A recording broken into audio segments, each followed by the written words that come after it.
Yes, reka nongere mfata aka kanya nsuhuze mikaze mwe mwese tubana hano kuri News Lab TV. Reka mbifurize kugira ibyiza byose bitangwa n'ikiganza cy'Uwiteka. Nimyemerere tubane dusangira impamba y'amakuru agezweho ku mutekano ku butaka burasirazuba bw'igihugu cya Kongo.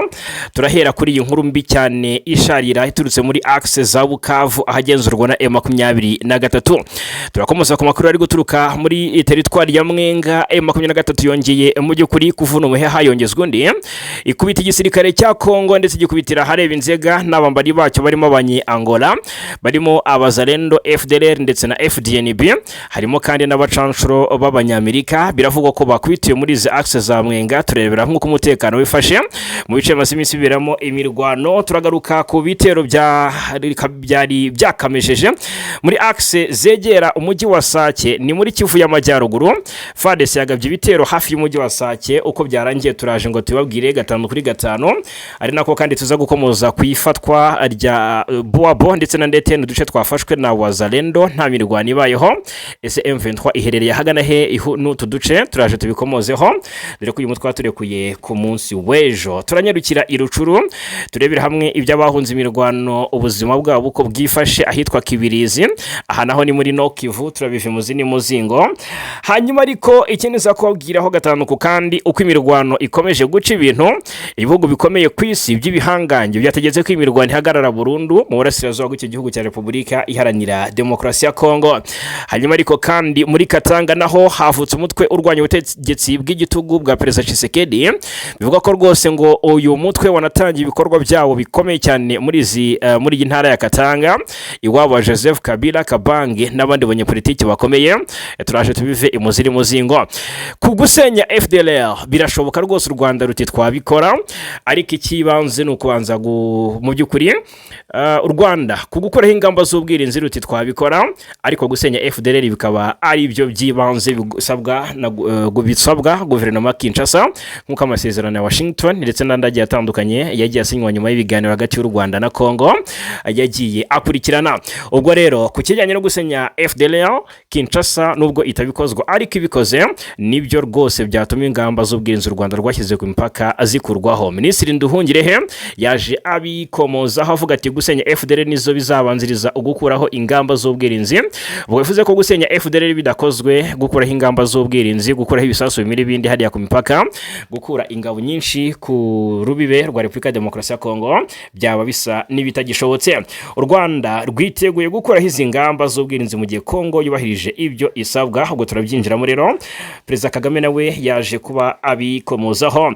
Hanyuma ariko icyo nanone ku rundi ruhande Perezida Kagame yongeye gutangaza, yatanze impuruza ku mikoranire ikomeje hagati ya Kinshasa ndetse n'umuhungu wa perezida wahoze ari perezida w'igihugu cy'u Rwanda Juvenal Habyarimana. Nimyemerere rero tubane muri aya makuru 5-5 umenye byinshi bigezweho ku makuru ari kuvugwa mu burasirazuba bwa Repubulika Iharanira Demokarasi ya Kongo. 5 ku kandi reka mbibutse ko byoroshye cyane gukomeza kubana natwe hano kuri News Lab TV. Ni subscribe cyangwa sabone, ubundi bindi ugakanda like tukabona ko bikunda, ugatanga igitekerezo ari nako usangiza abandi aya makuru. Ibi byose ariko ukabikora mu gihe nawe ubwawe wumva wanogewe. Mbere yuko duheri Bukavu mbabwira inkuru mbi turukayo, reka maze mbabwire ko ingabo za leta ya Kongo FARDC ndetse na wazalendo kuri uyu munsi wo kuwa 6 byari tariki 7 Werurwe 2026 zatunguranye mu buryo bukomeye zigaba ibitero mu gace ka Mushaki. Na agace k'ingenzi cyane muri teritwari ya Masisi ni muri Kivu ya ruguru. Mushaki ni centre herereye muri nka kilometero urebye ni nka 20 uvuye mu mujyi wa Sake. Ahangaha Kibati muri Gashyantare umwaka wa 2023 nibwo M23 yafashe iriya centre, ariko iza kuyivamo ubw'ingabo za ASRF ziri mu burasirazuba bwa Kongo. Yongeye rero kuyigarurira mu kuboza umwaka wa 2023 ubwo yirukanagamo abarimo ingabo z'u Burundi ndetse na FARDC. Umuvugizi wa M23 Lawrence Kanyuka yasohoye itangazo kuri munsi wo kwa 6. Yatangaje ko kuri wa 6 ingabo za leta ya Kongo zagabye ibitero imushaki zikoresheje za drone Amashusho Lawrence Kanyuka yashyize ku rubuga rwe rwa X yahoze ari Twitter agaragaramo inzu z'abaturage zasenywe n'ibitero, ndetse avuga ko rwose ibitero by'ubugome bikomeje kugabwa n'ingabo za leta ya Kongo byica ndetse bikanaca igikuba mu baturage b'abasivile. Hanyuma kandi yunzemo ati mu gihe amaraso y'abasivile b'abanyekongo akomeje kumeneka, abamenyereye kwigisha abandi ibijyanye n'uburenganzira bwa muntu bahisemo guceceka mu buryo buteye isoni kandi burakaje, bikaba byongeye kugaragaza uburyarya bukabije ndetse no kubogama mu maso y'ibyaha bikomeje gukorwa n'ubutegetsi bwa Kinshasa. Yashimangiye ko amaraso y'abanyekongo akomeje kumenwa atazigera arenzwa ingohe cyangwa ngo acecekwe. Usibye imushaki no mu nkengero zaho ibitero by'ingabo za leta ya Kongo FARDC, mu by'ukuri mu nkengero zaho ibitero by'ingabo za Kongo kuri wa gatandatu byanagabwe mu gace ka Gakenke, ni mu Minembwe. Ahangaha Gakenke iri mu Minembwe. Ni ibitero byiciwemo abantu 12, abandi 8 barakomereka. Murumva ko rero ari ibintu biteye agahinda, ariko kandi bikaba biteye n'impungenge. Ku rundi ruhande tukivuga ku makuru yo muri Kivu y'Amajyepfo rero, ubwo dureta dukubita tubangura, turebere hamwe ibindi biri gutangazwa muri axe za Mwenga. Naho haravugwa intsinzi y'intare za Sarambwe zifatanyije n'ari ya Madubu yo muri MLDP twirwaneho. Bivuga ko bongeye kwesurana iminsi 2 irihiritse, ariko byarangiye umuheha uvunwe ndetse wawuvunnye yongezwa undi, nkuko bivugwa ko M23 yongeye kugaragaza ubudasa budasanzwe ku mirongo y'urugamba. Duce twinshi two muri teritwari ya Mwenga twafashwe n'abarwanyi ba M23 ndetse na twirwaneho, nkuko amakuru aturuka muri biriya bice abivuga. Nyuma y'imirwano ikomeye yihuje izingabo n'ingabo za Repubulika ya Demokarasi ya Kongo FARDC zifatanyije na Wazalendo ndetse na FDLR, coalition y'abanyi Angola, abacancuro ndetse na FDNB. Ahangaha amakuru agaragaza ko M23 yabafatanye uduce twa Marundi ndetse na Katala duherereye mu nkengero ndetse n'uture duce duherereye mu nkengero z'utwo duce twafashwe twa Marundi na Katala, two ku muhanda ugana mu gace ka Burinyi, kamwe mu duce tw'ingenzi cyane tugeze tetwari ya Mwenga. Imirwano yabaye nyuma y'uko ingabo za Kongo FARDC zisubije inyuma ingabo za leta ya Kinshasa n'abambari bazo zari zimaze iminsi zigenzura utu duce. Hanyuma amakuru yizewe aturuka mu baturage ndetse no mu bagenzura iby'umutekano muri aka gace avuga ko imirwano yakomeje mu by'ukuri no kuri wa gatanu tariki 6 Werurwe 2026, aho ingabo za Kongo zifatanyije n'imitwe ya Wazalendo na FDLR zikomeje guhangana n'ingabo za Kongo FARDC, zikomeje guhangana n'ingabo za AFC M23 mu nkengero z'aka gace ka Burinyi ko muri Mwenga. Utu duce rero twafashwe hanini dutuwe n'abaturage bo mu bwoko bw'abashi batuye mu misozi iherereye mu majyepfo ashyira urengerazuba bw'umujyi wa Bukavu. Amakuru akavuga ko ako gace cyangwa se amakuru ava muri ako gace asobanura ko umuntu uvuye mu mujyi wa Bukavu yerekeza mu majyepfo agana mu burengerazuba, aribwo yerekeza mu majyepfo agana mu burengerazuba, aribwo yerekeza mu gace ka Burinyi, aho ubu imijyi irimo iri kubera, aho imirwano iri kubera. Aka gace rero kakaba gafite akamaro kanini mu bijyanye n'ubwikorezi n'ubucuruzi, kuko gahuriza hamwe imihanda igana mu bice bitandukanye bya Mwenga ndetse n'imisozi igana mu mujyi wa Uvira. Kongera gukara kw'imirwano muri Kivu zombi, Kivu y'Amajyaruguru ndetse n'iy'Amajyepfo, bije nyuma y'uko ingabo za leta ya Kongo zimaze iminsi zigaba ibitero mu bice bitandukanye birimo Minembwe, inkengero zaho ndetse na Mikenke. Nyuma y'ibitero AFC M23 yatangaje ko igiye gusubiza inyuma ingabo za leta aho ziri hose mu bice byagenzurwaga n'uwo mutwe. Ni muri urwo rwego rero hatangiye ibikorwa by'imirwano bigamije kwigarurira ibice bishya, haba muri Kivu y'Amajyaruguru ndetse no muri Kivu y'Amajyepfo. Ni ibyo ngibyo twavuga, imirwano irakomeje ndetse ikomeje gukara hagati y'impande zihanganye, mu gihe nka Leta Zunze Ubumwe za Amerika hamwe n'ibihugu byinshi byo ku mugabane w'Uburayi byongeye gusaba impande zihanganye kurambika intwaro zikubahiriza amasezerano y'agahenge, bigashimangira ko gukomeza intambara bidashobora gukemura ikibazo cy'umutekano muke umaze imyaka myinshi muri aka karere. Ibi byatangajwe mu itangazo rihuriweho na Leta Zunze Ubumwe za Amerika, umuryango w'ubumwe bw'Uburayi n'ibihugu bigize itsinda mpuzamahanga rikurikiranira hafi ibibazo byo mu karere k'ibiyaga bigari rizwi nka International Contact Group on the Great Lakes cyangwa se ICG. Hanyuma rero muri iri tsinda harimo ibihugu birimo Ubufaransa, Ububirigi, Ubudage, Denmark ari nayo iyoboye ICG, Ubusuwisi ndetse na Sweden. Hanyuma iri tangazo rigaragaza ko mu burasirazuba bwa Kongo hakomeje kugaragara ibikorwa byo kutubahiriza agahenge kari karemejwe mu masezerano mpuzamahanga hagamije guhagarika imirwano. By'umwihariko havuzwe amasezerano yasinyiwe Washington DC ku ya kane ukwezi kwa 12 umwaka wa 2025 ndetse n'imyanzuro yafatiwe i Doha muri Qatar tariki 19 Nyakanga yashyiraga imbere gahunda yo gushyiraho agahenge karambye no guhagarika imirwano burundu hagati y'impande zishyamiranye. Ibi bihugu byatangaje ko nubwo ayo masezerano yashyizweho ku kibuga cy'imirwano hakomeje kugaragara ibikorwa by'intambara birimo ibitero bya gisirikare hifashishijwe indege zagira abadereva zizwi nka drone.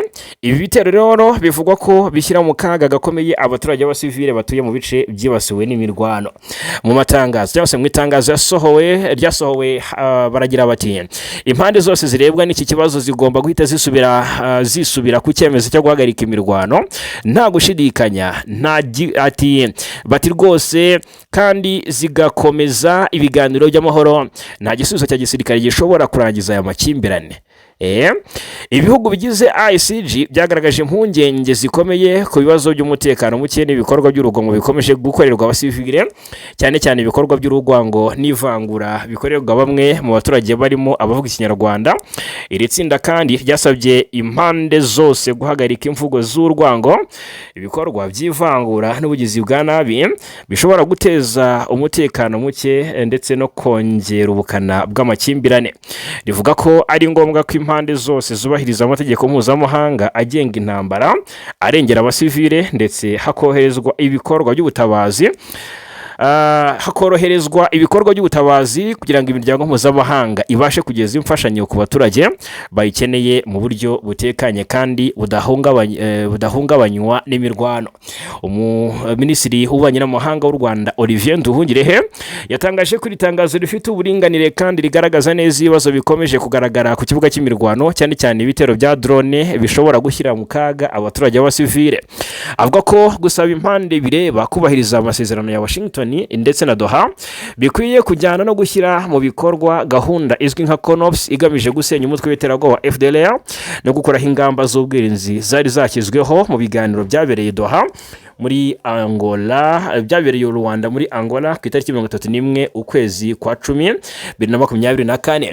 Hanyuma mutunganyije ku rubuga rwa X yahoze ari Twitter, Nduhungirehe yavuze ko ibisabwa birimo gukomeza ibiganiro bihuza abanyekongo ubwabo ndetse no guhagarika imvugo z'urwango zibasira abanyekongo b'abatutsi ari ingingo zagiye zisabwa kuva amezi ashize cyangwa se kuva mu mezi yashize, nubwo hari imbaraga mpuzamahanga zigamije guhagarika imirwano ku kibuga cy'intambara mu burasirazuba bwa Kongo haracyumvikana amasasu n'ibitero bya gisirikare. Amakimbirane yo mu burasirazuba bwa Kongo amaze imyaka irenga 20 aho imitwe myinshi itwaje intwaro irwanira mu turere twa Kivu ya ruguru n'iy'amajyepfo. Aya makimbirane rero akaba akomeje guteza ibibazo bikomeye by'ubutabazi aho miliyoni z'abaturage zimaze guhunga ingo zabo. Abasesenguzi rero b'ibibazo bya politiki mpuzamahanga baragaragaza ko igisubizo kirambye gishobora kuboneka gusa binyuze mu biganiro bya diplomasi, ubufatanye n'ibihugu cyangwa se ubufatanye bw'ibihugu byo mu karere ndetse no mu gukemura imizi y'ibibazo by'amoko, politiki n'umutekano byabaye intandaro y'iyi ntambara imaze igihe kinini ibica bigacika mu burasirazuba bwa Repubulika Iharanira Demokarasi ya Kongo. Hanyuma tugarutse muri Nord Kivu. Aha Nord Kivu haraturuka amakuru akomeye cyane ndetse anihutirwa muri make kubera ko na amakuru adasanzwe. Imasisi abarwanyi ba M23 ku munsi w'ejo bageze batya basohoka mu midugudu y'ingenzi, umudugudu wa Boabo basohoka mu gace kitwa Ndete. Wazarenda kakanya rero bavuga ko yamaze kwisuganyiriza muri utu duce. Abarwanyi ba M23 rero bari bavuye muri midugudu ya Boabo na Ndete, ni muri groupement ya Oso Banyungu muri territoire ya Masisi ni muri Nord Kivu. Aha ariko basohotse nta sasu barashweho cyangwa se nta gitero bagabweho. Nkuko amakuru atangwa n'abaturage bahatuye abivuga, byagaragaye kare mu gitondo cyo ku munsi wo kwa kane uruba kwashize iminsi 2 tariki 5 Werurwe ko abarwanyi batakiri mu midugudu ya Boabo ndetse na Ndete, bamazemo iminsi mike bafashe nyuma y'imirwano bari bahanganiyemo n'ingabo za Congo FARDC zafashwaga na Wazalendo. Kugeza ubu rero ntiharamenyekana aho barwanyi bari, ubwo na M23 aho baherereye ntabwo haramenyekana nyuma yo kuva muri izo axe. Gusa amakuru atangwa n'inzego z'umutekano nayo yemeza ko abo barwanyi bahavuye, avuga ko nyuma yo kuhava kwabo abarwanyi ba Wazalendo bongeye kwinjira muri iyo midugudu ya Bwabona ndetse mu gitondo cyo kuri gatanu tariki 6 Werurwe. Impamvu nyakuri yatumye abarwanyi ba AFC M23 bava muri iyo midugudu ntiramenyekana neza, ariko hari bamwe mu by'ukuri mu batuye muri ako gace bavuga ko bishobora kuba byatewe n'igitutu cya gisirikare cyashyirwagaho n'ingabo za leta zari zigerageje kugota ako gace ka Osobanyungu gafatwa nk'ingenzi cyane mu bya gisirikare muri teritwari ya Masisi. Umutekano uracyari muke kandi urahindagurika uko bwije no ko bukeye. Hari imidugudu myinshi kirimo akwimurirwamo ingabo zitandukanye ndetse amadeployment agakorwa mu buryo budasanzwe, ndetse n'imirwano idahoraho hagati y'impande zihanganye muri access zitandukanye za Masisi.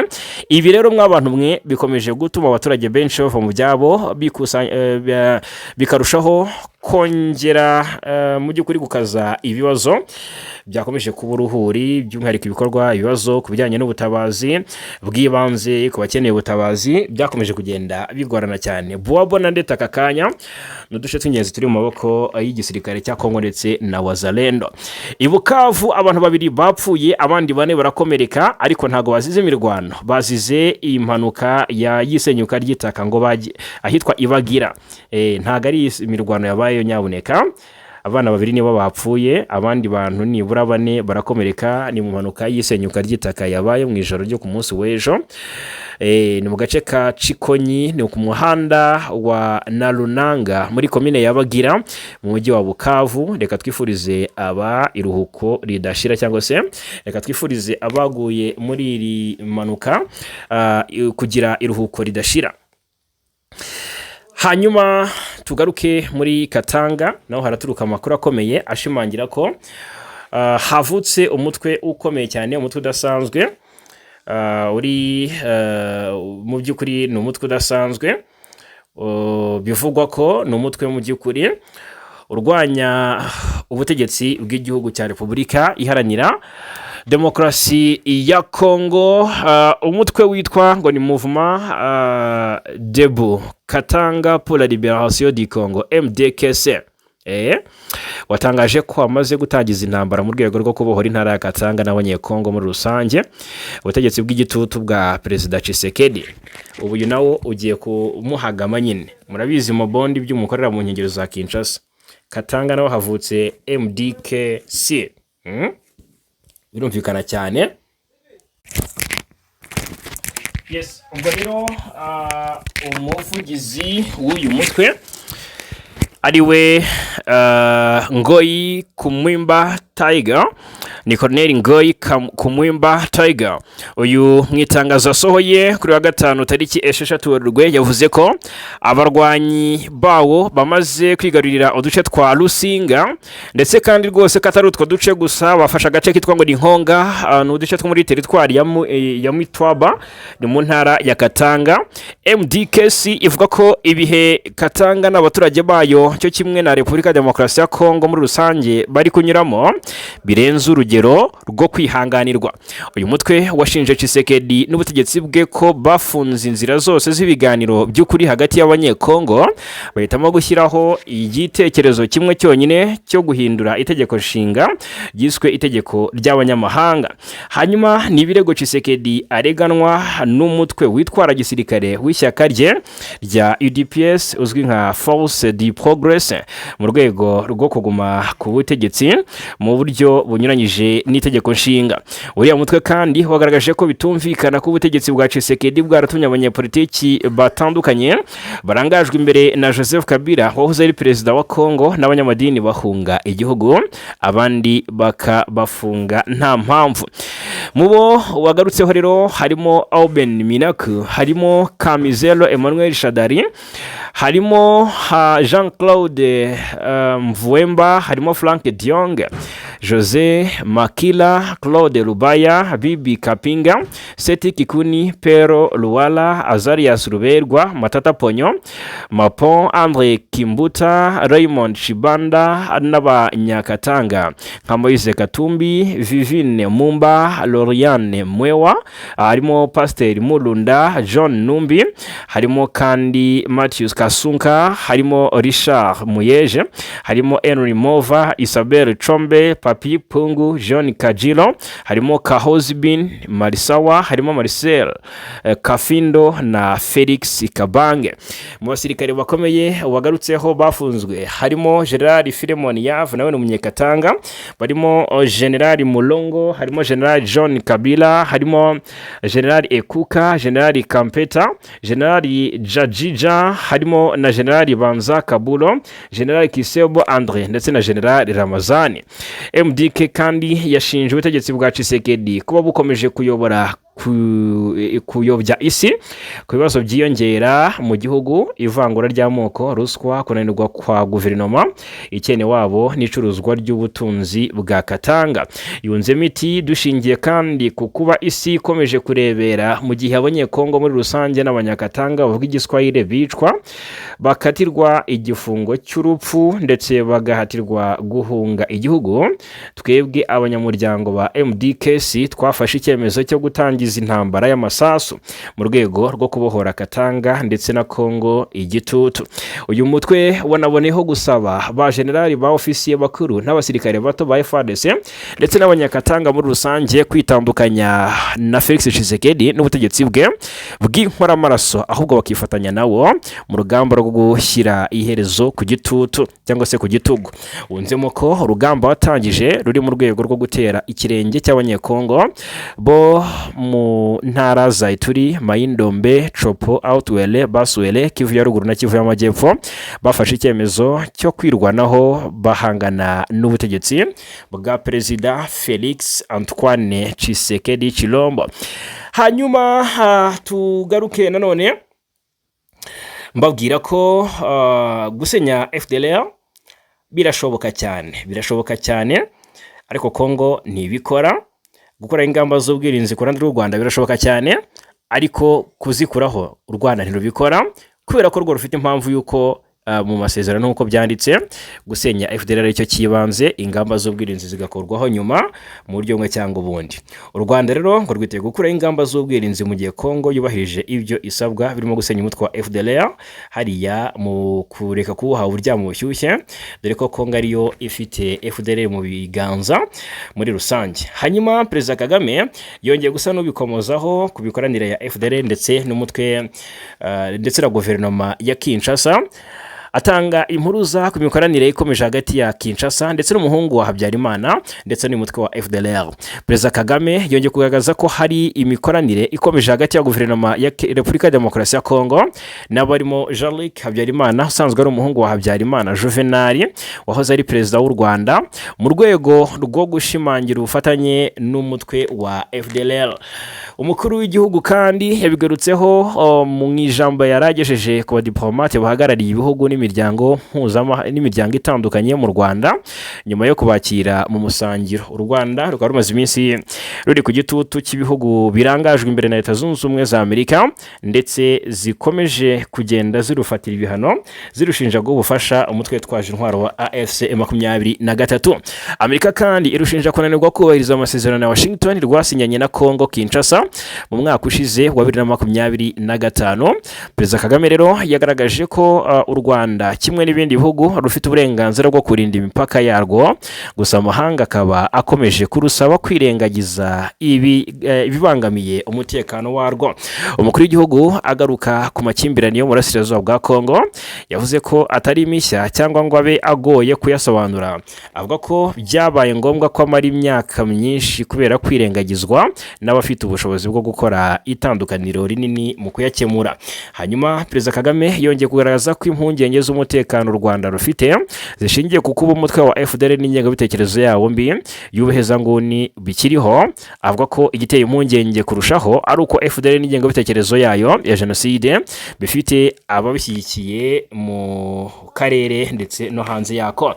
Perezida Kagame kandi yakomeje ashimangira ko leta ya Kinshasa imaze iminsi h'ubufasha uriya mutwe ndetse ko imaze igihe mu biganiro n'umuhungu wa Habyarimana n'abandi bantu batandukanye mu rwego rwo gushimangira imikoranire igamije guha imbaraga uyu mutwe wa FDLR.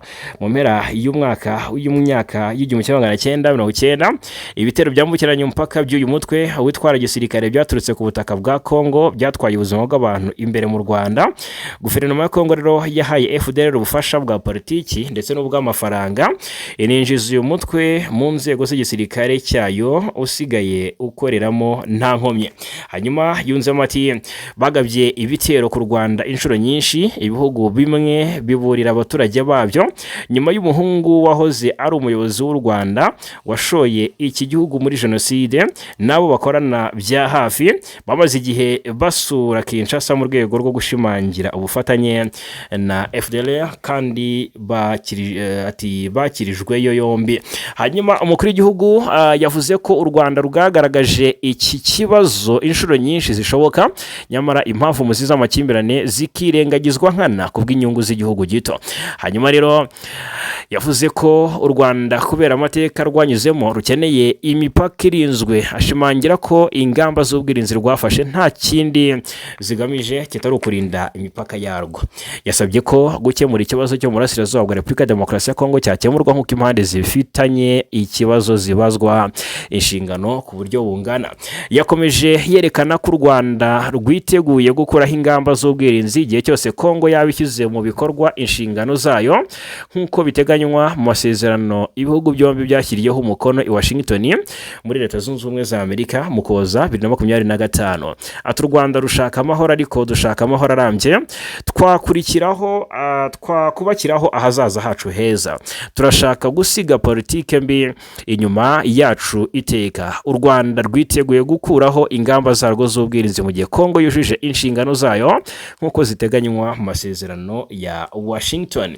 Yasobanuye kandi ko ayo masezerano areba impande eshatu ziri mu Rwanda na Repubulika ya Demokarasi ya Kongo ndetse Leta Zunze Ubumwe za Amerika, kandi ko kugira ngo ashyirwe mu bikorwa ari uko buri ruhande rukora inshingano zarwo. Ati kugira ngo impande eshatu muri uru rugendo, hanyuma ati kugira impande eshatu muri uru rugendo hanyuma bagatekereza ko uruhande rumwe ni rwo rugomba kubariza inshingano zarwo. Ntabwo nzi ibyo twakabaye twitega muri ibyo.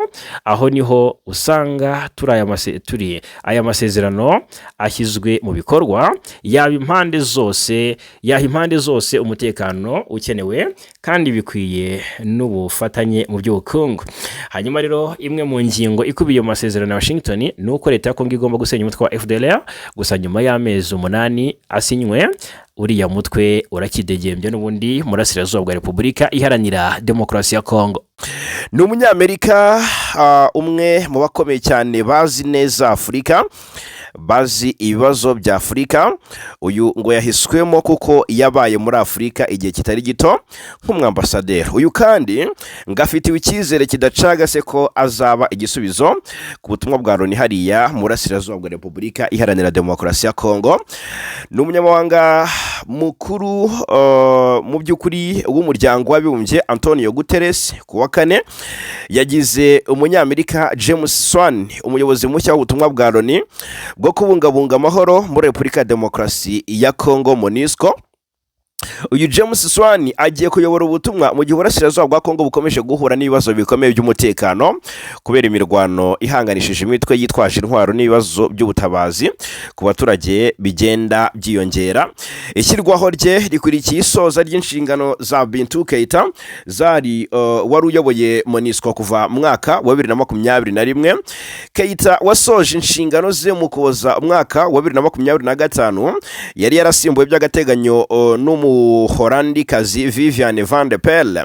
James Swan wagizwe umuyobozi mushya wa buriya butumwa afite ubunararibonye bw'imyaka myinshi mu bya diplomasi nkuko tugiye kuba tubigarukaho, kuko mbere y'izi nshingano yari intumwa yihariye ya Loni muri Somalia, ariko yanakoze mu myanya itandukanye ikomeye muri diplomasi ya Leta Zunze Ubumwe za Amerika ku bibazo bijyanye na Afurika.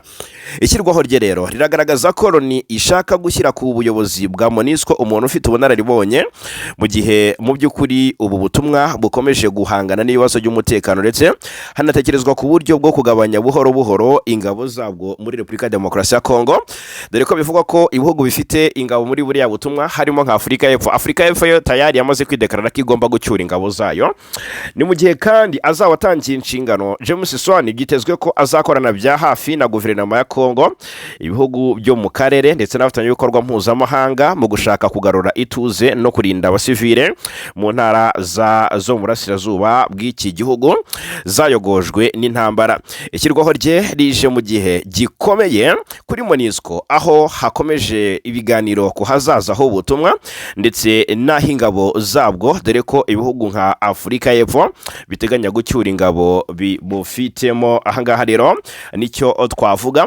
Hanyuma mu by'ukuri u Rwanda ruravuga rumwe n'abarimo Ububiligi. Ni ukuvuga ngo nibwo bwa mbere kuva uyu mwaka kuva ndetse umwaka wa 2025 watangira, reka mba ari wo mvuga, nibwo bwa mbere nakumva u Rwanda rusa n'uruvuga rumwe n'igihugu cy'Ububiligi, bitakibanye bitagicana uwaka bijyanye n'ikibazo n'uburyo cy'umutekano mu burasirazuba bwa Kongo, aho Ububiligi bufatanya na Kinshasa muri propagande zitandukanye. Ububiligi nibwo bufasha Kinshasa kumvikanisha ko u Rwanda rwayogoje cyangwa se ariko ruteza ibibazo mu burasirazuba bwa Kongo ku ruhando mpuzamahanga, by'umwihariko mu miryango y'ubumwe bw'ibihugu by'i Burayi. Ubwo rero itsinda mpuzamahanga rishinzwe gukurikirana ibibazo byo mu karere k'ibiyaga bigari ICG byagaragaje impungenge zikomeye ku kuba agahenge ko muri Repubulika ya Demokarasi ya Kongo gakomeje kwicwa. ICG ubundi igizwe n'ibihugu birimo Ububiligi, Denmark, umuryango w'ubumwe bw'u Burayi, Ubufaransa, Ubudage, Ubuholandi, Ubusuwisi, Ubwongereza, Leta Zunze Ubumwe za Amerika ndetse na Sweden. Iyi Sweden rero niyo inayoboye iyi ICG. Iri tsinda mu itangazo ryasohoye ku munsi wo kwa kane ryavuze ko rifite impungenge zikomeye zatewe nuko hakomeje kubaho ubwiyongere bugaragara bw'ibikorwa binyuranyije n'agahenge k'intambara mu burasirazuba bwa Repubulika ya Demokarasi ya Kongo. Ni agahenge ririya tsinda rivuga ko kari karashimangiwe n'isinywa ry'amasezerano ya Washington DC yashyizweho umukono ku ya 4 Ukuboza 2025, ndetse n'amasezerano yo gutanga agahenge yashyiriweho umukono i Doha hagati ya leta ya Kongo n'umutwe wa M23 AFC barwana ku ya 19 Nyakanga 2025. Ibihugu bigize ririya tsinda rya ICG rero itsinda byavuze ko ibikorwa bikomeje kugaragara muri Repubulika ya Demokarasi ya Kongo birimo n'ikoreshwa rya drone mu mirwano bishobora gushyira mu kaga gakomeye abaturage b'abasivile. Byunzemo biti impande zose zibifitemo uruhare zirasabwa kwiyemeza byihutirwa kandi mu buryo budasubirwaho guhagarika imirwano no gusubira mu biganiro. Ububiligi n'ibihugu bihuriye nabwo muri ririya tsinda byashimangiye ko nta gisubizo cya gisirikare gishobora gukemura iyi ntambara. ICG kandi yasabye impande zose gushyira mu bikorwa byuzuye inshingano n'ibyo ziyemeje mu masezerano na Washington no mu biganiro bya Doha, ndetse no kubahiriza imyanzuro y'inama y'umutekano ya Loni ijyanye n'iki kibazo, harimo imyanzuro nimero 2773 n'2808 ndetse no kubaha byuzuye ubusugire bw'ibihugu. Mu byo yasabye kandi harimo guhagarika imvugo zishishikariza urwango, ivangura cyangwa ihohoterwa, cyane cyane iryibasira abavuga Ikinyarwanda ndetse n'andi matsinda y'abaturage, ndetse no guhagarika ibindi bikorwa bishobora gushyira mu kaga gakomeye abaturage ndetse no gusenya ubumwe bw'imibereho y'abaturage. Minisitiri w'Ububanyi n'Amahanga w'u Rwanda Ambasaderi Olivier Nduhungirehe yaje abivugaho avuga ku itangazo rya ririya tsinda yarishimye rwose kuba ngo nta ruhande na rumwe ribogamiyeho. Nibyo yashimye cyane agira ati itangazo rigaragaza impungenge ku gahenge k'intambara gakomeje kwicwa, by'umwihariko rikibanda ku ihohoterwa ndetse no kwikoreshwa rya drone mu bitero byibasira abaturage. Rirasaba impande zose gushyira mu bikorwa inshingano n'imihigo byiyemeje mu masezerano ya Washington y'ibiganiro bya Doha bigomba gutangira mu ishyirwa mu bikorwa ryuzuye rya CONOPS. Nduhungirehe kandi yashimye ICG kuba itangazo ryayo rihamagarira ko haba ibiganiro hagati y'abanyekongo ubwabo muri Repubulika ya Demokarasi ya Kongo bigamije kunganira inzira y'ibiganiro bya Washington na Doha, ndetse no kuba ryamagana amagambo n'ibikorwa bishishikariza urwango byibasira abatutsi bo muri Repubulika ya Demokarasi ya Kongo. Umukuru wa diplomasi y'u Rwanda Ambassadeur Olivier Nduhungirehe yashimangiye ko ibyavuzwe na ICG ari ingamba zishyize mu gaciro u Rwanda rumaze amezi menshi rusaba ko zashyirwa mu bikorwa. Kinshasa kandi muri Repubulika Iharanira Demokarasi ya Kongo rurakinga babiri hagati ya Felix Antoine Tshisekedi ndetse n'uwitwa Bahati Lukwebo. Uyu rero Senateri Bahati Lukwebo ari mu mazi abira ni nyuma y'uko aka kanya ari gushinjwa kubahuka umukuru w'igihugu Perezida Felix Antoine Tshisekedi. Ni Sena ya Repubulika ya Demokarasi ya Kongo yatanze icyifuzo cyo gutakariza icyizere Vice Perezida wa kabiri wayo Modeste Bahati Lukwebo ni nyuma yo kwerura ko adashyigikiye gahunda ya Perezida Tshisekedi yo guhindura itegeko nshinga imaze iminsi mu by'ukuri ari kugerageza. Rero iki cyifuzo cyo gutakariza icyizere Lukwebo cyatangajwe na mugenzi we witwa Dani Kabongo Bondanya. Uyu Dani Kabongo Bondanya rero ni umusenateri ni mbere y'iminsi 9 gusa ngo inteko nshinga amategeko itangira imirimo yayo ya Werurwe 2026. Kabongo yashinje Lukwebo kubahuka Perezida Tshisekedi Chilombo watangije akanaba umuyobozi w'icyubahiro w'ihuriro rya politique Union Sacrée pour la Nation. Senateri Modeste Bahati Lukwebo mu kiganiro aherutse guha itangazamakuru yavuze ko adashyigikiye icyifuzo cya Perezida Tshisekedi cyo guhindura itegeko nshinga rya Repubulika ya Demokarasi ya Kongo kugira ngo azemererwe kuyobora iki gihugu muri manda zirenze 2. Muri icyo kiganiro yatanze ku wa gatatu tariki 4 Werurwe yavuze ko ikibazo Kongo ifite ngo si amategeko make ahubwo n'abantu batashyira mu bikorwa. Ashimangira ko impaka zikomeje kuvuka ku guhindura itegeko nshinga zitarizo. Yunzemo ko aho kujya impaka kuri iyo ngingo hakwibandwa ku bibazo by'abanyekongo akaba ari byo bikemurwa. Senateri Kabongo rero avuga ko bitewe ngo n'inshingano Bahati Lukwebo afite muri biriya biro muri biro ya Sena no muri presidence ya no mu ihuriro Union Sacrée ngo yakagombye kubanza kugisha inama Perezida Tshisekedi mbere yo gutangaza amagambo nk'aya yavuze ku mugaragaro izuba riva. Ubwo rero aka kanya hari gusabwa ko mu by'ukuri uyu Bahati Lukwebo yakwamburwa ubushobozi afite n'ubuhangange muri iri shyaka kubera ko ngibyo yavuze no kubahuka Perezida Felix Antoine Tshisekedi Chilombo. Ni Perezida Tshisekedi kandi unengwa n'abatari bake ku miyoborere ye bijyanye na ruswa ashinjwa, bijyanye no kwikubira imitungo ashinjwa, bijyanye no kubashyiza imbere intambara kandi ishyira mu by'ukuri mu kaga gakomeye abaturage bo mu gihugu cye. Ni Alain Dexter wabaye umusenateri w'Ububiligi yanenze uburyo Leta Zunze Ubumwe za Amerika zafatiye ibihano igisirikare cy'u Rwanda na bamwe mu bayobozi bakuru b'ingabo kandi yagakwiye kubifatira Repubulika Iharanira Demokarasi ya Kongo. Ku ya 2 Werurwe nibwo Leta Zunze Ubumwe za Amerika zafatiye ibihano RDF n'abayobozi 4 ibashinja ubufatanye n'umutwe wa M23, ibintu Rwanda rwamaganye kuva kera gira ngo nabyo twahoze tubigarukaho. Ni ibihano byo mu rwego rw'ubukungu aho ababifatiwe baba badafite uburenganzira ku mitungo yabo iri muri Leta Zunze Ubumwe za Amerika cyangwa se igenzurwa n'umuntu uri muri Amerika, kuko ihita ifatirwa ikajya mu maboko y'ibiro bya Amerika bishinzwe kugenzura umutungo mu mahanga OFAC cyangwa se Office of Foreign Assets Control.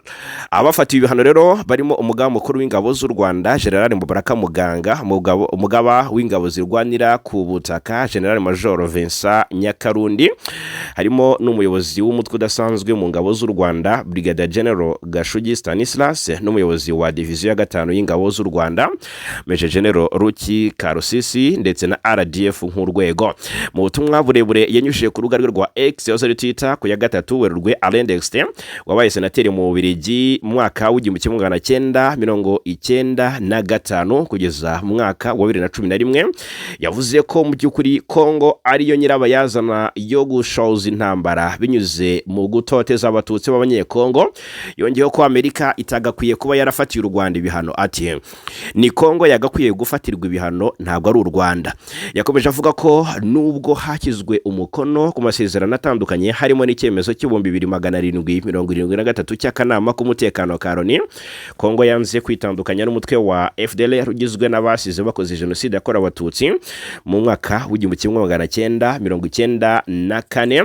Yongeyeho ko Repubulika Demokarasi ya Kongo ikomeje gushyigikira kandi igatera inkunga imitwe yitwaje intwaro ya Wazalendo ikwirakwiza iterabwoba mu baturage. Yaravuze ko Repubulika Demokarasi ya Kongo inakoresha abacanshuro b'abanyamahanga mu bikorwa byo kwica abaturage bayo bwite, aho yagaragaje uburyo ibisasu bigabwa ku basivile mu bice bya Minembwe bimaze amezi menshi bikorwa nta nkomyi. Ati uko bigaragara intego no kugaba ibitero ku Rwanda. Perezida Tshisekedi yamunzwe na ruswa nyinshi ndetse n'uburyo igihugu ayoboye ari cyo Repubulika Demokarasi ya Kongo cyaje ku mwanya w'163 mu bihugu 182 ku rutonde rw'arukamwaka rugaragaza uko ibihugu bihagaze ku bijyanye na ruswa muri rusange. Akomeza agira ati akomeje gutuma abaturage be baguma mu bukene bukabije, nyamara igihugu gifite umutungo kamere mwinshi. Ahugijwe no gushaka gutsinda intambara na M23 nubwo igisirikare cye kitagaragaza ubushobozi bwo kuyitsinda. Uyu munsi ari kwifashisha indege zitagira abapilote zirimo gukoreshwa n'abacanshuro kugira ngo abe mu by'ukuri yagaba ibitero bidatoranyije ku basivile. Aha niho ahera asaba Leta Zunze Ubumwe za Amerika kuba maso ku cyemezo yafatiye ingabo z'u Rwanda n'abasirikare 4 bakuru mu ngabo za RDF. Ati Amerika kanguka bamaso. Alain Dexter yabaye senateri mu Bubiligi kuva mu mwaka w'1995 kugeza muri 2011, aba n'umunyamabanga mukuru w'umuryango MSF cyangwa se Médecins Sans Frontières w'abaganga batagira umupaka, akaba atanga ubusesenguzi ku binyamakuru nka Figaro, CNews ndetse na Koser. Uyu rero ni Alain Dexter utavuga rumwe na Tshisekedi ku ngingo yo gushoza cyangwa se gukomeza intambara, utavuga rumwe na Tshisekedi ku bijyanye n'uburyo ayobora iki gihugu cye, ariko kandi utanavuga rumwe na Leta Zunze Ubumwe za Amerika ku myanzuro zafatiye igisirikare cy'u Rwanda RDF n'abayobozi bacyo bakuru bagera kuri 4. Mu rwego rwo kugarura ubutabera mu turere twari twaratewe n'ingaruka z'intambara, Delion Kimbulungu, perezida wa komisiyo ishinzwe gusubukura ubutabera mu rwego rwa AFC 23, yatangaje ko hagiye gushyirwa mu bikorwa gusubukura ubutabera mu rwego rwa AFC 23. Atangaza ko rwose hagiye gusubukurwa cyangwa se hagiye gushyirwa mu bikorwa gahunda yihariye igamije kugarura ubutabera bushingiye ku kuri no kurengera uburinganire cyangwa se uburenganzira bw'abaturage. Mu myaka yashize uturere twinshi twagize intambara zishingiye ku makimbirane y'ubutaka, imiyoborere ndetse n'inyungu z'amoko atandukanye. Ibi rero byateje ibura ry'ubutabera, gusenyuka kw'inzego z'amategeko ndetse n'akajagari mu mibereho y'abaturage. Rero abaturage benshi bahuye n'ihungabana, kubura ubutabera mu manza z'ibyaha ndetse n'ingaruka z'ubukene bwiyongereye kubera intambara. AFC 23 ivuga ko iyi gahunda nshya izibanda ku turere twabonye amahoro nyuma y'intambara, aho hagiye gushyirwaho inzego z'ubutabera zikora ku buryo bwihuse kandi bwizewe kugira ngo haboneke amahoro arambye no kugarura icyizere mu baturage. Delion Kimbulungu yavuze ko iyi gahunda igamije icyambere guca impaka n'ubusumbane mu butabera, gahunda izafasha mu kugarura uburinganire mu manza ndetse no gukumira ikene wabo mu gucira imanza. Icya kabiri, kongera icyizere mu baturage, guha abaturage amahirwe yo kubona ubutabera bwihuse, bwizewe kandi budahubukirwa. Icya gatatu, ni ugukora neza mu nzego zose, aho abashinzwe ubutabera bazakorana n'inzego zose, haba mu manza zicirwaho ubucamanza ndetse n'iperereza ku byaha byakozwe mu gihe cy'intambara. Ubutabera nk'uko bufatwa na AFC M23 ngo buzaba ubutabera bw'ukuri buzagarura imanza zitabera. Gahunda izibanda ku buryo butatu, burimo gahunda y'iperereza n'imanza izafasha kumenya no gucira imanza ibyaha byakozwe mu gihe cy'intambara, harimo ibyaha by'intambara, ibyaha ku burenganzira bwa muntu n'ibyaha by'akarengane.